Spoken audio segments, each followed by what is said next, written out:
Hello दोस्तों, hello, स्वागत है आपका एक नए वीडियो पे। और इस वीडियो में आपको कुछ चीज़ें ऐसी बताने वाला हूं क्योंकि मैं खुद बाइनेंस के यूज़र हूं।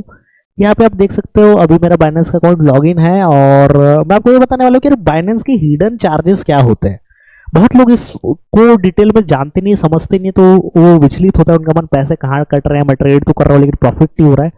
तो ये चीज होती है। जैसे मैं आपको बताता हूँ, मैं भी खुद इस पे एक्टिवली ट्रेडिंग कर रहा हूँ। ठीक है, अभी मेरा डैशबोर्ड अगर मैं दिखाऊं, रिफ्रेश करके दिखा देता हूँ दोस्तों, मेरा खुद जो है यहाँ पे मैं ट्रेड कर रहा होता हूँ बाइनेंस पे, तो इसलिए यहाँ पे देखो मेरा फंड भी दिखा रहा होगा। तो इसलिए मैं आपको ये चीज बता सकता हूँ, रिफ्रेश करके भी दिखा दिया। ठीक है, अब मैं आगे बढ़ते हैं कि भाई क्या होता है। देखो, इश्यूज कहाँ पे आते हैं, ट्रांजेक्शन फीस कटता कहाँ पे। पहला, प्राइस सेपरेट। देखो, जब कभी भी आपके पास ना बिटकॉइन होता है, बिटकॉइन को आप यूएसडीटी में कन्वर्ट करते हो, बिटकॉइन को बीएनबी में कन्वर्ट करते हो, कुछ ना कुछ जो है डायरेक्ट फीस थोड़ा सा कटता है। वो परसेंटेज जो है वो एग्जैक्ट अलग अलग कॉइन्स पे अलग अलग वेरी करता है, लेकिन जो है उसका वो एक फीस होती है। मैं आपको पूरा फीस स्ट्रक्चर बता रहा हूँ। ठीक है, ये चीज होती है, ये हिडन फीस रहती है, थोड़ी सी रहती है, आपको समझ में नहीं आता लेकिन ये होता है। दूसरा, कार्ड डिपॉजिट फीस। देखो, क्रेडिट कार्ड यूज कर रहे हो, डेबिट कार्ड यूज कर रहे हो, उसके थ्रू अगर डिपॉजिट कर रहे हो, थोड़े से परसेंटेज बाइनेंस लेता है और कार्ड वाले भी लेते हैं। बाइनेंस तो भले ना भी ले, लेकिन कार्ड वाले लेते हैं यार। वो 3% 2.5% रहता है, बोलने के लिए फ्री रहती है, लेकिन वो कार्ड का कटता है। एक बार वो देख के इसलिए यूज किया करो। तो इसलिए हम लोग जो है एक्सप्रेस ऑप्शन का बताते हैं कि एक्सप्रेस ऑप्शन क्यों यूज करना चाहिए। तीसरा, नेटवर्क फीस भी रहता है यार। देखो, कई बार क्या होता है, आपने बिटकॉइन डिपॉजिट किया, आपका एक्सचेंज है, जैसे मान के चलो कि मुद्रेक्स है, मुद्रेक्स से आपने यूएसडीटी यहाँ पे भेजा, तो अगर आपने TRC20 यूज किया है, क्या कहते हैं कि आपका ब्लॉकचेन, तो आपको $1 लगेगा ट्रांजेक्शन फीस। लेकिन आपने अगर ERC इथेरियम का यूज किया है, ट्रॉन का यूज करोगे सस्ता पड़ेगा, इथेरियम का यूज करके तो महंगा पड़ेगा दोस्तों, हो सकता है $10 पड़े वही ट्रांजेक्शन फीस।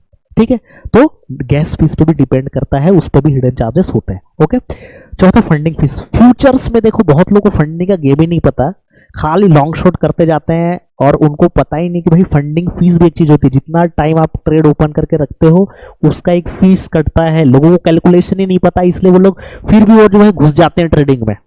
ओके, मैं डिटेल में बता रहा हूं दोस्तों। तो ये भी एक चीज रहती है। पांचवा, स्टेकिंग फीस। अगर आप स्टेकिंग करो बाइनेंस के अंदर, ठीक है, और उसको अगर टाइम से पहले, जैसे जब तक वो मैच्योर नहीं होता, जैसे आप एफडी होता है बैंक के अंदर, अगर आप एफडी को मैच्योर टाइम, जब मतलब उसका जब भी मैच्योर होता है उससे पहले निकालते हो, आपको इशू आता है, आपका कुछ फीस कटता है, बैंक काटता है। वैसे ही बाइनेंस में भी होता है, स्टेकिंग फीस होती है। जब आप उससे टाइम से पहले जब आप उसको रिडीम करते हो ना, कुछ फीस कटता है। एग्जैक्ट अमाउंट आप एक बार लॉग इन करके आप खुद देख सकते हो, जब रिडीम कर रहे हो तो बता देता है। ठीक है, पहले मैं आपको बता दूं, फिर प्रैक्टिकल करके दिखा देंगे कौन सी बड़ी बात है। ठीक है, स्टैंडर्ड फीस। जब भी आप वो कर रहे हो यार, 0 पॉइंट, देखो स्टार्टिंग 0.1% के आसपास जब बाय कर रहे हो, सेल कर रहे हो, थोड़ा सा फीस लेता है बाइनेंस सर। तभी तो वही चीज तो कमाने के लिए बैठा है, एक्सचेंज खोल के क्यों बैठे हैं लोग, इसीलिए तो बैठे हैं। तो जब भी आप फ्यूचर ट्रेड कर रहे हो, स्पॉट ट्रेड कर रहे हो, सेल कर रहे हो, बाय कर रहे हो, कुछ भी कर रहे हो, तो वो कुछ ना कुछ थोड़ा सा फीस कटता है यार। उसको कैलकुलेशन करके किया करो। अगर आप 100 रुपए आपके पास है, जब आप उससे बिटकॉइन खरीदोगे तो आपको 99 रुपीज का ही बिटकॉइन मिलेगा, ₹1 बैलेंस ले जाएगा। समझ लो, सिंपल आसान शब्दों में। ठीक है, तो ये चीजें रहती है। और ये सब कुछ स्मॉल फीसेस रहती है, हिडन फीस भी बोल सकते हो, लेकिन लोगों को पता ही नहीं। लोगों को क्या लग रहा है सब कुछ फ्री है। दुनिया में सब कुछ फ्री नहीं होता दोस्तों। ये सारी चीजें एक होती है, एक ट्रांजेक्शन फीस होती है, एक चीजें होती है। इस तो कभी भी लोग ये सब का कैलकुलेशन करते ही नहीं है। लोग क्या करते हैं, बाय करते हैं, सेल करते हैं और बोलते हैं लॉस हो रहा है, लॉस हो रहा है। लॉस इसलिए तो होता है, आप बाय करके होल्ड करो ना। हम लोग इसलिए हमेशा सजेशन देते हैं, बाय करके क्रिप्टो को बार बार बाय सेल मत करो। बाय करके सुकून से जीवन अगर बिताना है, बाय करके होल्ड करो लंबे समय के लिए, 5 साल के लिए, 10 साल के लिए। बिटकॉइन हो, बीएनबी हो, इथेरियम, कोई सा भी कॉइन हो, लंबे समय के लिए होल्ड करोगे। बिटकॉइन, इथेरियम, अगर मार्केट अच्छा रहा तो ऊपर ही जाएगा दोस्तों। अच्छे कॉइन्स पे इन्वेस्ट करो, मीम कॉइन वगैरह के चक्करों में मत पड़ो। ठीक है, तो ये था पूरा जो हिडन चार्जेस के लिए जो है मैंने बताया डिटेल में। लोगों को पता नहीं होता बेसिकली, इसलिए वो कर रहे होते हैं। बहुत समय तक क्या करते हैं लोग, फ्यूचर ट्रेडिंग ओपन करते हैं, लंबे समय के लिए जो है उसको चलाते हैं।